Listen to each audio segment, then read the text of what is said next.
तो कैसे हैं मेरे फिल्म के दीवाने। हस्बैंड बच्चा नहीं कर पाया तो माँ सौतेले बेटे से ही हो गई प्रेग्नेंट। अब बच्चे का बाप कौन, दादा कौन और भैया कौन, यह मूवी के अंदर पता चलेगा। मूवी की शुरुआत में दिखाते हैं कि सनत जयसूर्या नाम का बंदा अपनी गर्लफ्रेंड मायावती के साथ बुरी तरीके से लगा हुआ है और उसे अपने ऊपर चढ़ाकर एक अलग ही लेवल का आनंद दे रहा है। मतलब मायावती की कतई कायासी पलट रखी थी, जिससे हमें पता चलता है कि यह दोनों काफी समय से बॉयफ्रेंड और गर्लफ्रेंड है और कुछ टाइम बाद शादी भी करने वाले हैं। तो अब यह दोनों कार से जा रहे होते हैं, जहां हम देखते हैं कि सनत जयसूर्या एक कॉमिक आर्टिस्ट होता है। तो वह एक पेपर पर कुछ बनाने लगता है। तो हम व्यूअर्स को बिल्कुल औजार जैसा लगता है, लेकिन नहीं, वह अपना और मायावती का हाथ बना रहा था। हम व्यूअर्स तो बदतमीज हैं। तो अब यह दोनों घर पहुंचते हैं, जहां पार्टी चल रही होती है, क्योंकि आज सनत जयसूर्या के पापा जी का बर्थडे था, जो कि एक डॉक्टर होते हैं। तो बर्थडे पार्टी में सभी रिश्तेदार आए हुए होते हैं और रिश्तेदारों का तो काम ही होता है घर के बड़े लड़के की गांड में उंगली करना। तो वह सनत जयसूर्या से कहते हैं कि बेटा जयसूर्या, तुम्हारे पापा जी तो इतने बड़े डॉक्टर हैं, तुम क्यों ये कॉमिक आर्टिस्ट बनना चाहते हो? तुम्हें भी डॉक्टर ही बनना चाहिए था। लेकिन तभी वहाँ सनत जयसूर्या के पापा जी आकर कहते हैं कि नहीं बेटा,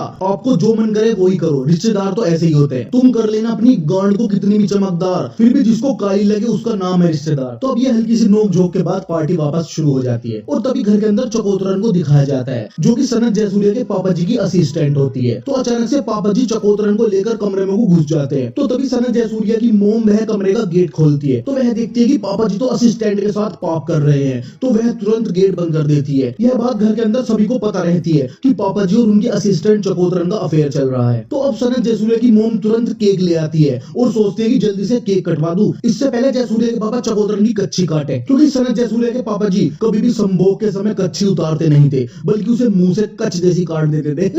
तो बर्थडे सेलिब्रेट किया जाता है और जोरों से गाना गाया जाता है। हम सब बोलेंगे हैप्पी बर्थडे टू यू, हम सब बोलेंगे हैप्पी बर्थडे टू यू। आइए अब सनत जयसूर्या मायावती को बाहों में भरकर प्यार कर रहा था कि अंदर से उसकी मोम के गिरने की आवाज आती है। तो सभी अंदर की तरफ दौड़ते हैं, लेकिन सनत जयसूर्या के पापा जी डॉक्टर हैं, तो वह सिचुएशन को संभाल लेते हैं। और सनत जयसूर्या की मोम अपने हस्बैंड के अफेयर की वजह से बेहोश हुई थी। उन्होंने रूम में चकोतरन की कटी हुई कच्ची देख ली थी, जिसका मतलब था पापा जी ने पाप कंप्लीटली कर दिया था। दांतों से कच्ची को काटना भी एक अलग ही कला है। तो अब सनत जयसूर्या कार से जा रहा होता है और वह अपनी मोम के लिए काफी परेशान भी होता है। तो यहाँ मायावती उसे समझाती है और कहती है कि अपनी मोम से कहना कि पापा जी को खाने में गर्म चीजें कम दिया करे, इससे वह चकोतरन के पास जाना कम कर देंगे। तो इस पर सनत जयसूर्या कहता है कि मेरा बाबा डॉक्टर है, एक छींक आते मुट्ठी भर के बादाम खावा हो, तुम्हें लग रहा अपना औजार ढीला पड़ देगा। तो अब सनत जयसूर्या परेशान था। तो अब मायावती रात को उसके रूम में ही रुक गई थी। अगले दिन दिखाते हैं कि सनत जयसूर्या काम कर रहा था, तो वहाँ उसकी मोम आती है और उससे कहती है कि वह उसके पापा जी के साथ कुछ दिनों के लिए बाहर घूमने जा रही है, तो तुम्हें कुछ दिन उनका काम संभालना होगा। तो यहाँ सनत जयसूर्या मना करता है कि वह ऐसा नहीं कर सकता, क्योंकि उसे मायावती के साथ टाइम स्पेंड करना है। लेकिन सनत जयसूर्या की मोम कहती है कि तुम्हें ऐसा करना ही होगा, वरना तेरे पापा जी चकोतरन को अपना फन चुसाते रहेंगे। और कहती है कि तू अगर मेरा अच्छा बेटा होगा तो मेरी बात जरूर मानेगा। तो इस बात से तो हर बच्चा पिघल ही जाता है। तो सनत जयसूर्या मान जाता है। तो अब सनत जयसूर्या के पापा जी से सारा काम समझा देते हैं और कहते हैं कि हर तीसरे दिन चकोतरन यहाँ आया करेगी, अगर कुछ हेल्प चाहिए तो उससे ले लेना, मेरी उसने दिन रात हेल्प की है। तो यहाँ व्यूअर्स कहते हैं कि तो अब दोनों हस्बैंड वाइफ सारा सामान पैक करके घूमने के लिए निकल पड़ते हैं, जिससे चकोतरन बिल्कुल भी खुश नहीं थी। खुश कैसे होगी, क्योंकि वह सनत जयसूर्या के पापा जी के साथ बिल्कुल डेली करती थी। उसे औजार की बहुत ही गंदी वाली तलब लगी हुई थी। तो यहाँ चकोतरन एक कविता पढ़ती है कि मेरे साथ ऐसा जुर्म ना करो, मत करो मुझे औजार से दूर, मेरी योनी ऐसी बद्दुआ देगी तुम सब हो जाओगे चकनाचूर। योनी हमेशा विधवा ही रहती है, विधवा रहना नहीं उसको मंजूर, सुहागन बनने के लिए भरना पड़ता है उसमें सफेद रंग का सिंदूर। तो इस कविता के बाद सनत जयसूर्या अपने पापा जी के बताए हुए सभी काम करता है और फिर रिलैक्स करने के लिए गार्डन में बैठ जाता है। तो तभी वहाँ चकोतरन आकर बैठ जाती है और वह सनत जयसूर्या से बात करना चालू करती है। तो यहाँ हम लोग कहते हैं लेकिन सनत जयसूर्या भी अपनी बहू की तरह चकोतरन को पसंद नहीं करता था और वह चकोतरन से कहता है कि मुझे पता है कि तुम मेरे पापा जी का पोगल लेती हो, और फिर वह गुस्से में वहाँ से चला जाता है। तो अब सनत जयसूर्या किचन में आकर कॉफी बना रहा होता है कि तभी वहाँ भी चकोतरन आ जाती है और उससे कहती है कि मैं थोड़ी करती हूँ संभोग, तेरा पापा भी तो करे। तो सनत जयसूर्या कॉफी गिराकर वहाँ से गुस्से में चला जाता है। कुछ टाइम बाद वह देखता है कि चकोतरन फोन पर उसके पापा जी से लड़ रही होती है कि मैं यहाँ तड़प रही और तू घूमता फिर रहा। तो फिर सनत जयसूर्या को पापा जी का कॉल आता है। तो यहाँ वह अपने पापा जी से पूछता है कि चकोतरन क्यों लड़ रही थी, तो वह बताता है कि मैं तेरी मोम के साथ ऐसे बीच पर आया हूँ जहाँ कोई कपड़े नहीं पहनता, सब नंगे नमरजात फिरते रहते हैं, तो इसी वजह से वह मुझसे नाराज है कि कहीं मेरा औजार किसी को पसंद आ गया तो, क्योंकि लड़कियों को इस बात की बहुत चिंता रहती है। अब आगे दिखाते हैं कि सनत जयसूर्या अपने पापा जी के काम को अच्छे से संभाल लेता है कि एक रोज वह पेन ड्राइव लेने के लिए चकोतरन के रूम में जाता है, तो वह देखता है कि वह रो रही है, तो वह उसे संभालने की कोशिश करता है। तो इसी समला संभली में चकोतरन सनत जयसूर्या का भाला संभाल लेती है और उसके होठों में होठ डालकर उसे चूमने लगती है, लेकिन तभी दोनों अपने आप को संभालते हैं और सनत जयसूर्या वहां से चला जाता है। अब इस किस के बाद सनत जयसूर्या परेशान हो जाता है, उसको बस चकोतरन के होठ ही दिमाग में चल रहे थे, वह उस पल को भुला नहीं पा रहा था और हर टाइम चकोतरन के बारे में ही सोचता रहता है। आगे दिखाते हैं कि सनत जयसूर्या से रहा नहीं जाता और वह चकोतरन के पास जाता है और उससे पूछता है कि वो जो हमारे बीच किस हुआ था वो क्या था, लेकिन चकोतरन इस बात का कोई जवाब नहीं देती। तो सनत जयसूर्या कहता है कि इस बारे में पापा जी को मत बताना। तो अब वह अपने पापा जी के ऑफिस में आकर बैठ जाता है, तो वहाँ उसे एक चकोतरन की ट्रीटमेंट की फाइल मिलती है, तो इस फाइल में क्या था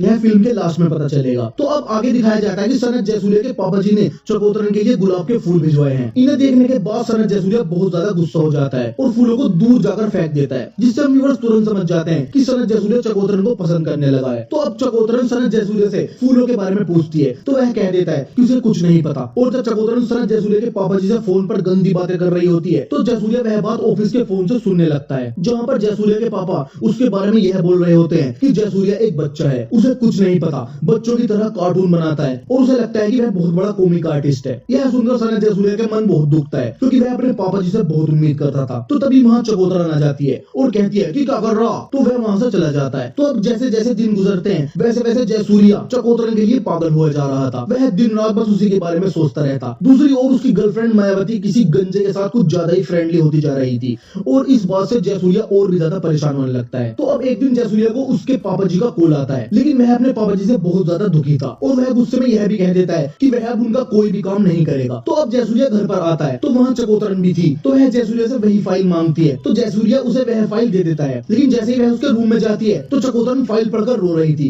क्योंकि उसे लग रहा था कि जयसूर्या ने यह फाइल पढ़ ली है। तो जयसूर्या उसे फिर से संभालने लगता है, तो यहाँ चकोतरन उसे बुरी तरीके से लिपट जाती है और चूमने लगती है और जयसूर्या भी उसे बुरी तरीके से चूमने लगता है। तो यहाँ चकोतरन कहती है कि नीचे चल रहे बेसमेंट में वहाँ करेंगे। तो यह दोनों नीचे आ जाते हैं और बेसमेंट के अंदर जयसूर्या चकोतरन का इलाज सा बांध देता है और यहाँ दोनों दबा दबा कर संभोग करते हैं और यहाँ से इनका अफेयर शुरू हो जाता है। तो संभोग करने के बाद जयसूर्या बहुत ज्यादा खुश था। तो चलते टाइम चकोतरन जयसूर्या से कहती है कि क्या तुम कभी कभी मुझे ऐसे ही मिलते रहोगे। तो जयसूर्या कहता है कि जरूर, और बहुत खुश हो जाता है और खुशी के मारे देखो सड़कों पर कैसे घूम रहा है।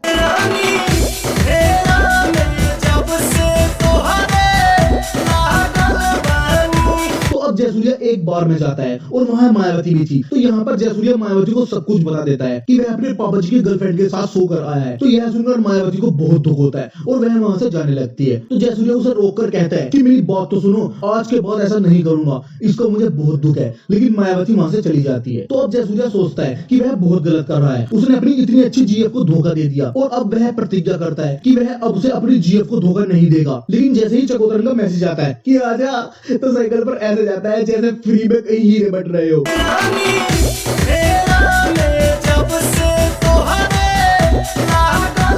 तो जयसूर्या की है एक सेकंड की प्रतिज्ञा से प्रभावित होकर हम व्यूअर्स एक कविता पढ़ते हैं। कल से नहीं सोचेंगे योनि के बारे में, यह करते हैं नेक इरादा, आज से ही शुरू हो जाता है औजार का तड़पना और भी ज्यादा। औजार को धरती के पाताल में गाड़ा और ऊपर से ढक दिया अंबर, योनि बांटते टाइम इस शरीफ औजार का लंबी लाइन में था पहला नंबर। तो इस कविता के बाद आगे दिखाते हैं कि सनत जयसूर्या चकोतरन के घर पहुंच जाता है और उसके साथ फिर से दबा दबा कर संभोग करता है और यहाँ चकोतरन को भी काफी अच्छा लगता है और उसे खूब मजा आता है। अब कई दिन तक सनत जयसूर्या यही चकोतरन के पास रहकर उसे रोज पेलता है। तो अब आगे दिखाते हैं कि एक दिन जयसूर्या चकोतरन के घर था, तो वहाँ उसके पापा जी आते हैं। तो यहाँ जयसूर्या कहता है कि आप क्या कर रहे हो चकोतरन के घर। तो इस पर उसके पापा जी कहते हैं कि इनोसेंट लोले, मेरा ही घर है, मैंने दे रखा उसे, लेकिन तू यहाँ क्या कर रहा है वो बता। तो इस पर जयसूर्या कहता है कि मेरी तो शर्ट का बटन टूट गया था, वही लगवाना आया था मैं तो, जबकि जयसूर्या सिर्फ अंडरवियर में था। तो अब वहाँ चकोतरन आ जाती है जो कि मार्केट गई हुई थी। तो वह आते ही जयसूर्या को किस कर लेती है।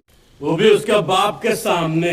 तो यहाँ जयसूर्या को अजीब लगता है कि यह क्या हो रहा है। वो समझ नहीं पा रहा था कि यह दोनों क्या चाहते हैं। तो अब वह घर से बाहर आ जाता है और उसे अपने घर अगर बहुत टेंशन होने लगती है तो वह शराब पीकर सो जाता है। तो तभी उसको उसकी मोम का कॉल आता है और वह उससे कहती है कि देख ले तेरे बाप को चकोतरन से शादी करने जा रहा है। और यहाँ जयसूर्या की मोम अपने हस्बैंड को रोकने की काफी कोशिश करती है, लेकिन डॉक्टर साहब पर तो जवानी सवार थी। तो जब जयसूर्या अपनी मोम के पास आता है तब तक उसके पापा जी जा चुके थे, लेकिन पहले भी आ जाता तो क्या उखाड़ लेता। तो यहाँ उसकी मोम उससे कहती है कि बेटा तू मेरी जैसी गलती मत करना, तू अपने प्यार को कभी मत छोड़ना वरना बहुत पछताना पड़ेगा। लेकिन मोम को क्या पता था जयसूर्या पहले ही कांड करके बैठा था। तो अब मोम की बात सुनकर जयसूर्या अपनी गर्लफ्रेंड मायावती के पास जाता है और उससे भीख मांगता है कि वह उसे छोड़कर ना जाए, लेकिन मायावती उसे वहां से जाने के लिए बोल देती है और उससे हमेशा के लिए रिश्ता तोड़ देती है। तो अब जयसूर्या बुरी तरीके से टूट चुका था, तो घर पर उसे पैनिक अटैक आ जाता है और वह बेहोश हो जाता है। तो जब जयसूर्या की आंखें खुलती है तो वह खुद को हॉस्पिटल में पाता है और वहाँ उसके पापा जी होते हैं, जहाँ पर दोनों में कुछ बातें होती है। और यहाँ पापा जी जयसूर्या से कहते हैं कि वह अब भी उसकी मोम को प्यार करते हैं, लेकिन चकोतरन सेक्सी है यार। अब कुछ दिनों बाद का समय दिखाया जाता है जहाँ जयसूर्या मूव ऑन कर चुका था और अपने फ्यूचर पर ध्यान दे रहा था। अब एक एग्जीबिशन होता है जहाँ पर चकोतरन प्रेग्नेंट होती है और वहाँ जयसूर्या की मोम भी होती है, जो कि अभी भी अपने हस्बैंड को वापस पाने की उम्मीद लगाए बैठी थी। अब आगे कई महीनों बाद का सीन दिखाया जाता है जहाँ पर घर में पार्टी चल रही थी और यहाँ अमृतवर चकोतरन को एक बच्चे के साथ देखते हैं। तो चकोतरन वह बच्चा जयसूर्या के पापा जी की गोद में देती है, लेकिन बच्चा अपने बाप को कहता है दादाजी। न जाने क्यों मेरे मन ने आपको दादाजी कहने को कहा, मैंने कह दिया। और यह बच्चा जयसूर्या के पापा जी की गोद में रोने लगता है। तो फिर चकोतरन बच्चे को जयसूर्या की गोद में देती है तो बच्चा चुप हो जाता है और यहाँ फिल्म के सारे राज खुल जाते हैं। असल में यह बच्चा जयसूर्या का ही होता है और यहाँ जयसूर्या के पापा जी और चकोतरन ने मिलकर प्लान बनाया था ताकि चकोतरन जयसूर्या से प्रेग्नेंट हो सके, क्योंकि चकोतरन जयसूर्या के पापा जी से शादी करके उनसे बच्चा चाहती थी और वह उसको बच्चा नहीं दे सकते थे। तो उन्होंने जयसूर्या के वीर्य का भरपूर इस्तेमाल किया और उसकी लाइफ खराब करके यह बच्चा पैदा किया। और उस फाइल में भी यही था कि पापा जी चकोतरन को प्रेग्नेंट नहीं कर सकते। एक बाप और उसकी सौतेली माँ ने बेचारे जयसूर्या और उसकी मोम की लाइफ खराब कर दी। और इसी के साथ फिल्म खत्म हो जाती है और हम व्यूअर्स के लिए एक कविता भी छोड़कर जाती है कि जरूरी नहीं तुम्हारे साथ संभोग करके हर लड़की को लग रहा हो अच्छा, वह तुम्हारे साथ बस इसलिए है क्योंकि उसको चाहिए खूबसूरत बच्चा। लड़की के लिए होता है संभोग काफी सस्ता और लड़कों को कीमत चुकानी है भारी। जरा संभल के उतरना प्यार के समुंदर में, कुआं रोज करता है उजार के साथ गद्दारी। ऐसी वीडियोस और देखने के लिए हमारे चैनल को सब्सक्राइब जरूर कर ले और अगर वीडियो अच्छा लगा तो वीडियो को लाइक और शेयर और कमेंट में मन की बात जरूर करें। तो मिलते हैं अगली वीडियो में ऐसी ही किसी और कहानी के साथ।